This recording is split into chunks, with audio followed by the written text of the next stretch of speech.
volunteerism. And it is such an interesting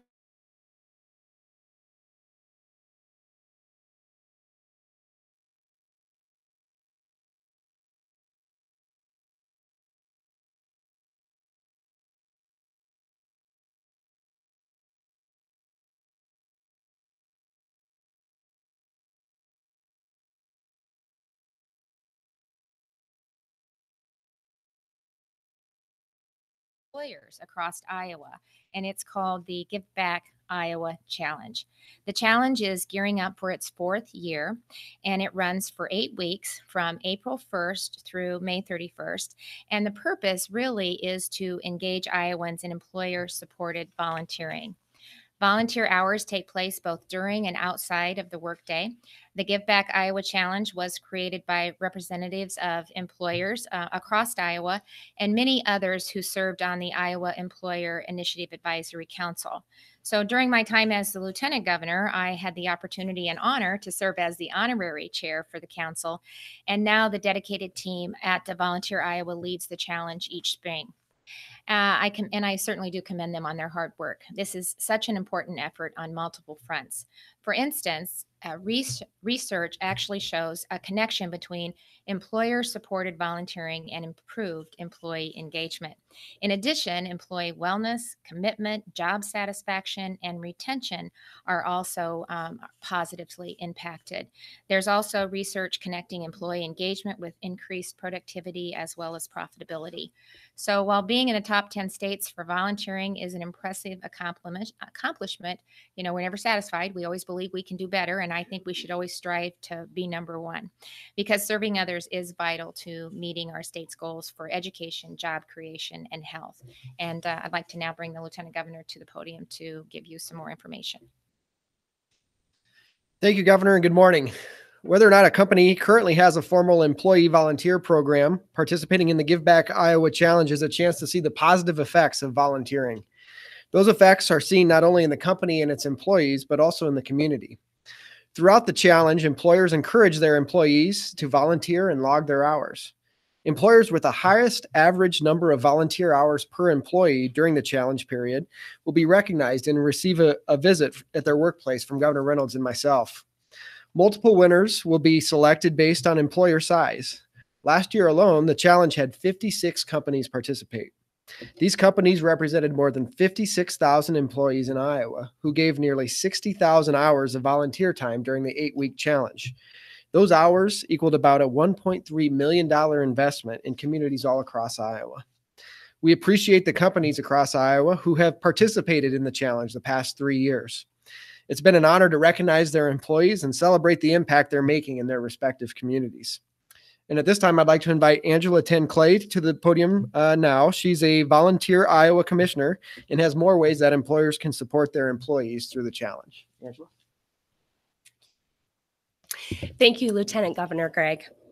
Volunteer Iowa is part of a network of state service commissions throughout the United States that exists to foster a bipartisan state-level commitment to advancing service initiatives, as well as developing, communicating, and promoting a statewide vision of ethic and service. As a commissioner, I work with the Volunteer Iowa staff, partner agencies, and other fellow commissioners to help engage Iowans in their communities by promoting service and expanding the volunteer base. The Give Back Iowa Challenge is the perfect opportunity to help meet this goal. Last year, the Give Back Iowa Challenge was proud to partner with Alliant Energy and the Iowa Healthiest State Initiative. Alliant Energy works to improve the quality of life in communities across Iowa. The Alliant Energy Foundation is committed to playing an active role in giving back to future generations and encourages their employees to give of their time, talent, and treasure.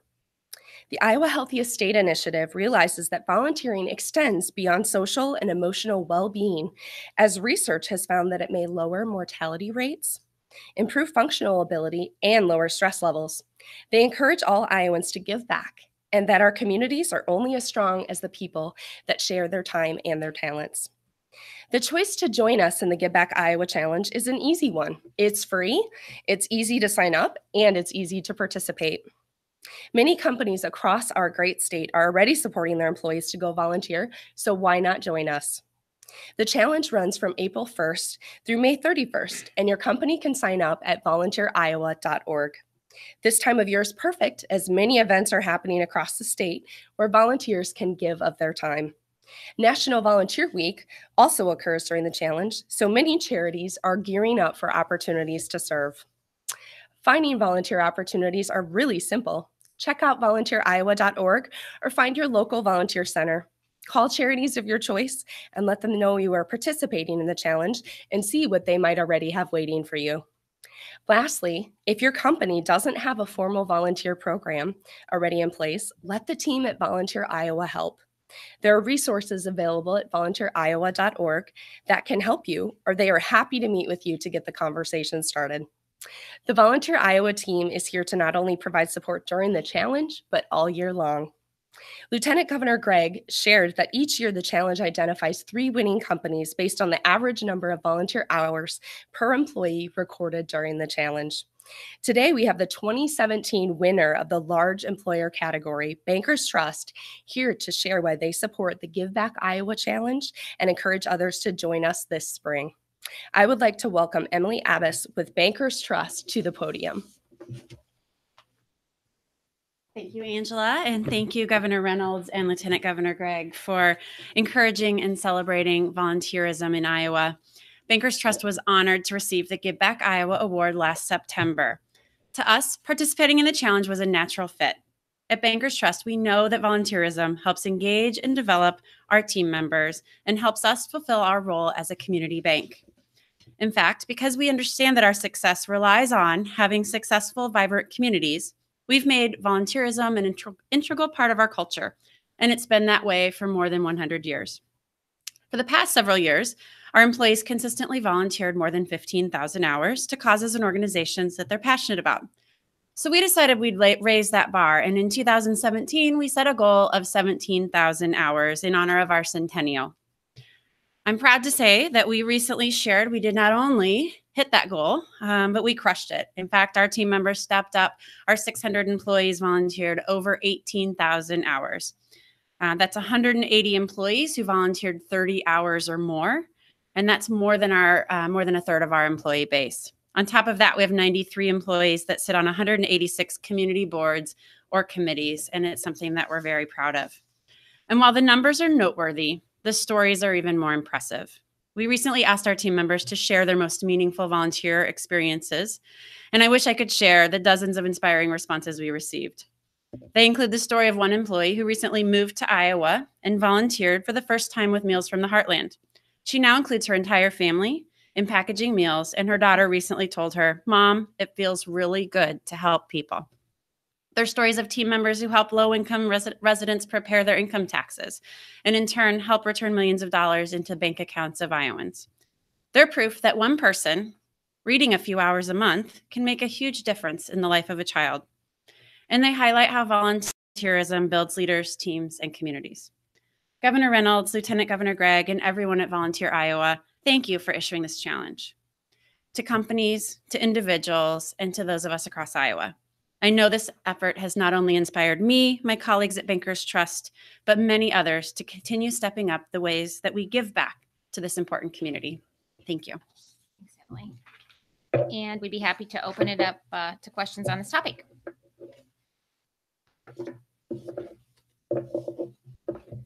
So I challenge all of you to get out there and volunteer. Okay? Take the Take Back Challenge. So there you go. We're actually going to do something in our office. So we're going to help prepare meals at the Ronald McDonald House. So everybody find a way that you can give back and make a difference in the lives of Iowans. Any other questions? Thank you so much. Thank you. Governor, are you hoping that the sanctuary cities bill is the second one you sign into law since you're funding? Well, first of all, I think this is a federal issue. I think it's imperative that Congress acts, because anytime we delay acting on immigration, that impacts the lives of individuals all across the state and across this country. I do, however, believe that if an individual has come here illegally and they have made a choice to break the law, then they should be held accountable. And I don't think those two, are in isolation. I believe that the federal government needs to act. I believe there's a plan on the table. I believe it's a great place to start, and it provides stability and certainty for individuals, not only in Iowa, but across this country. And so my challenge is for them to sit down, hash through the differences, find consensus, and let's provide certainty for many, many, many young people that were brought here by no choice of their own. Do you think Iowa needs a law such as the one legislated in Congress that the police chiefs of Marshalltown and Mhm. Storm Lake testified Yeah. last week Yeah. and said there are no sanctuary cities in Hawaii? Well, first of all, I've said that I believe that we need to honor the laws on the books and that all law enforcement should work together. So if that's not happening, I think it should. I think that if, as I said, if they have come here illegally and they've made a decision to break the law, you know, I have to protect the safety of Iowans. That's one of my top number one priorities, to make sure that Iowans are safe. And so by doing that, I think we need to honor the laws that are on the books. And if they've made a decision to break the law, I don't think it's unreasonable to say that, you know, we need to bring the federal government in and have them follow through with the laws that are on the books. If it's not happening, then, you know, I don't think we don't have anything to worry about. But the other thing is, okay, this is a piece of legislation that's been filed, and it will go through the process like it does, where you take a piece of legislation, you have subcommittee meetings, every interested party has an opportunity to come in and to talk about why or why not this legislation should move forward. Sometimes it's an opportunity to make it better. Sometimes it's an opportunity to not have it make its way through the process. And so that's where we're at right now. This is funnel week, and we'll see what happens and where it ends up. And I'm not going to weigh in on the existing bill because the process is not done, especially during final work. Well, I'm not, you know, it's just because I don't believe it's right. Yeah. The president just unveiled his infrastructure proposal, which should spending back to the states. How would that work for Iowa? Well, he just released it, so I haven't had a chance to really go through all of it. And our federal team member, our policy team, will kind of do the review and get the information to us. I did have a chance to talk to Secretary Perry last week. And one of the things that I was encouraged about was there was, I believe, so I have to verify that, 25% of the funding is dedicated to rural Iowa. And it really gives us the opportunity within the state, working with all stakeholders to decide, you know, with matching funds, how we implement that. So I need to better understand what the details are, but I'm extremely happy that a percentage of that is dedicated to rural Iowa infrastructure. The mayor from Cedar Rapids is out there because one of the priorities that we put forward early on, we were given the opportunity to highlight 5 projects that we would be interested in if there were any infrastructure funds available. And the flood wall was one of the projects that we submitted. And so this is an opportunity for him to talk about how important it is to have the public-private financing, to have federal and state dollars, as well as the private sector in order to really implement some of these really important infrastructure projects. I talk a lot about broadband and connectivity. If we're going to grow the state, whether it's business, education, healthcare, young people, business, we need to be able to connect. And so hopefully there will be some opportunities for us to, again, leverage federal dollars with state dollars, local dollars, and the private sector. To upgrade the state's electrical grid? Well, that's the discussion that we'll have. So I need to weigh, you know, to read it, but it was my understanding in a very brief overview that they were going to really give a lot of flexibility to the states to, you know, make it so we don't have siloed funding, but we're able to really collapse and really leverage the funding that's there. And I like that. I'm excited about that. And so but that's with local government and state government. And so we'll sit down and figure out what that looks like within the parameters of the bill. The DHS has proposed a bill that would make changes to oversight requirements for Medicaid, and a lot of people have different opinions about it. Yeah. And I'm curious if you feel like this is the year. Well, First of all, Barbara, I think, transparency is, I've stated, as a priority of this administration. So, regardless of what we're doing, we need to try to do everything we can to be transparent. And so, I believe with that as a guiding, goal, that Director Foxhoven will work with the legislature to find the balance so that I've tasked him with really taking a look at this agency and figuring out how we can make it better, how we can make it more efficient, how we can work with the workers that are, every day doing the best job that they can do to serve vulnerable Iowans across this state. And a lot of the processes that they've had are really making their job harder. And so he's really trying to look at every aspect of it, streamline it, make it so they can do their job in a more effective manner while balancing reporting and transparency. But that's important too. And so I believe Director Foxhoven, will work on behalf of the Department of Human Services with the legislators to find that balance. I mean, it goes from quarterly to annual reports. Yeah. Under the proposal. Is that something that you see? Well, again, I think, he talked about why, his reasoning behind that, but he will sit down and will continue to work with the legislature and find, a balance, something that meets their needs. I believe anytime they have any questions or any concerns, he's, made himself accessible. He's doing a lot of outreach across the state, again, just trying to, look at the system as a whole and figure out a way to make it better. And so if, in working with the legislature, they feel like right now, maybe this isn't the time to roll back some of those, I'm sure he'll be okay with it, but he's going to continue to do the job that we brought him in to do. And that is to really take this agency and make sure that it's sustainable and to make sure that we can provide services that Iowans across the state are counting on us to provide. A really quick follow-up to that. The new Medicaid director has been asked in some legislative meetings whether he thinks there should be legislative action this session on Medicaid, and he's indicated that he doesn't think the legislature should. Do you feel that way as well? Well, I asked really at the condition of the state, Barbara. I said, there's been mistakes, but I've also taken immediate action. We brought in a new director. We brought in a new director of Medicaid. We now have an RFP out. We have a Mera group that's now will be able to provide choice for individuals that are in the managed care system. So my request or ask of the legislature was, if you can see steady progress and you continue to work with us to find ways, again, that we can enhance the system, I would ask you, give us the opportunity to do that, because I am committed. When I say I am thinking about and working on this every single day, that's just not words. We are literally thinking about this and working on it every single day. Not just me, but multiple people on my staff, our policy people, the Department of Human Services, Jerry, Mike, our managed care providers, and the people that are providing the services to Iowans also. We're working with them, our regions.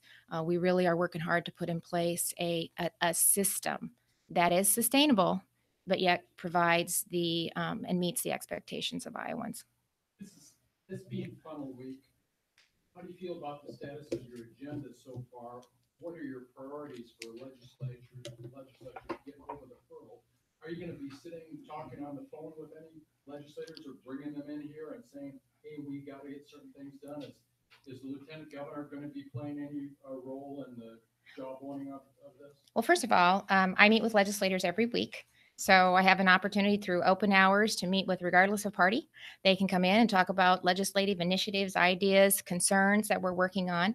I meet every morning with a group also where we can talk about what they're hearing back in their communities, so we can, help address concerns, talk about where we're heading in the right direction, and what's on the minds of Iowans. So water quality bill is down. We're working on state supplemental aid. We're making progress on that.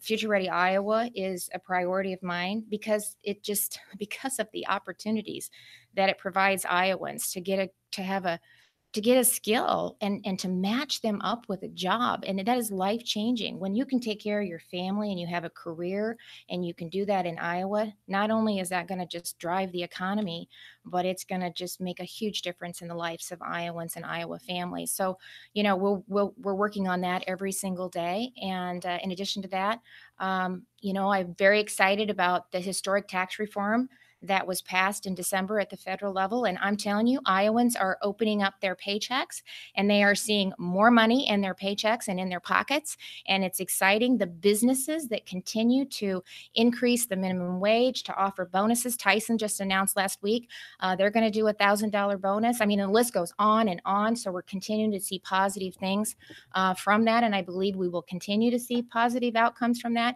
And so I want to make sure that we can pass those same savings on to Iowans. And because we're only one of 3 states that has federal deductibility, if we don't act this legislative session and implement some type of tax reform, when your federal taxes go down because of federal deductibility, your Iowa taxes will go up.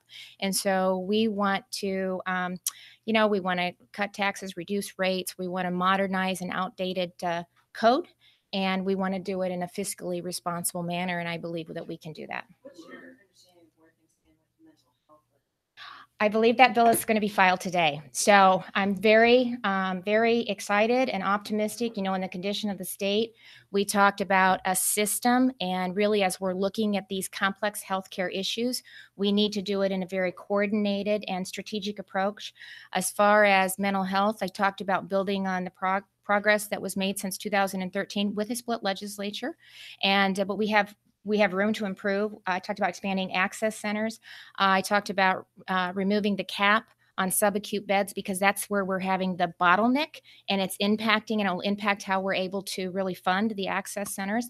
I am so excited about the partnership with Des Moines University and NAMI. This is a game changer and it's the first in the country. There's not another state that has any type of a partnership like this. They graduate more primary doctors than any other state in the country. And you talk about access in rural Iowa. Well, it starts with a primary doc that sees the majority of Iowans identifying where there might be an issue and helping them get to the place that they need to be. 24-hour crisis line, just working with our regions to enhance and make sure that we can maintain these access centers moving forward. So there's been a lot of great input. As you know, Kathy, a lot of this comes from the complex needs report. That was what we based a lot of what I recommended in the condition of the state.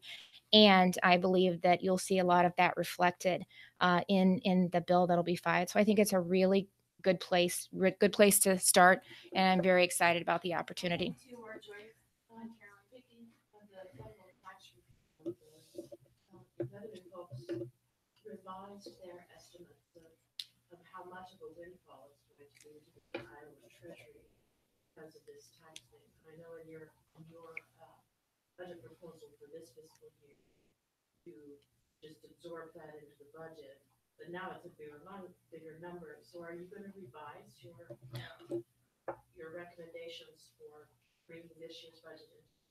Well, first of all, we're in the process right now. So I submitted mine, the Senate has submitted theirs, the House has submitted theirs, and now we're working together to find compromise and what that looks like moving forward. And so some of the things we're looking at is the dollar amount of DIAPROP, who that applies to, ending balance, and what really sets us up moving forward into fiscal year 19. So we're going to take a look at the revenue that we have, and we're going to continue to monitor it because that was personal income tax. But then my goal in fiscal year 19 going forward is that we pass those same savings on to Iowans, because I want to have those same Iowans, when they're opening up that paycheck, continue to see more money in that paycheck so that believe me, I understand that every dollar counts.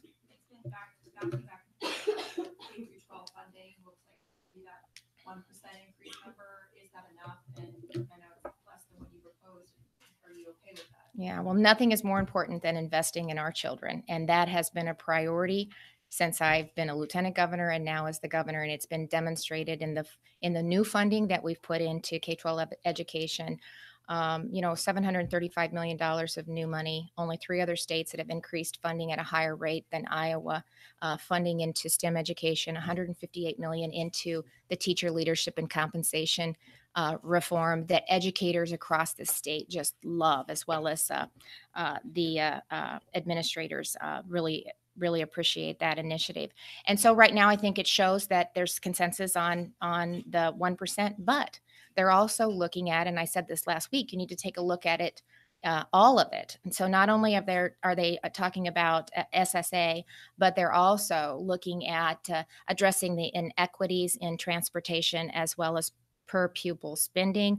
SAVE is a part of that conversation. There's a categorical that has $35 million that if they don't do something this year, they can't use that. We've talked about giving them the flexibility so that they would be able to use it. So that's just one piece of educational funding. But I think right now it looks like they can at least count on a minimum of the 1% or 32 million. And then we'll look at the other areas that will also be a part of educational funding together. Governor, nothing is more important than investing in children. How do you square $67 per people with $400,000 per child? Well, first of all, okay.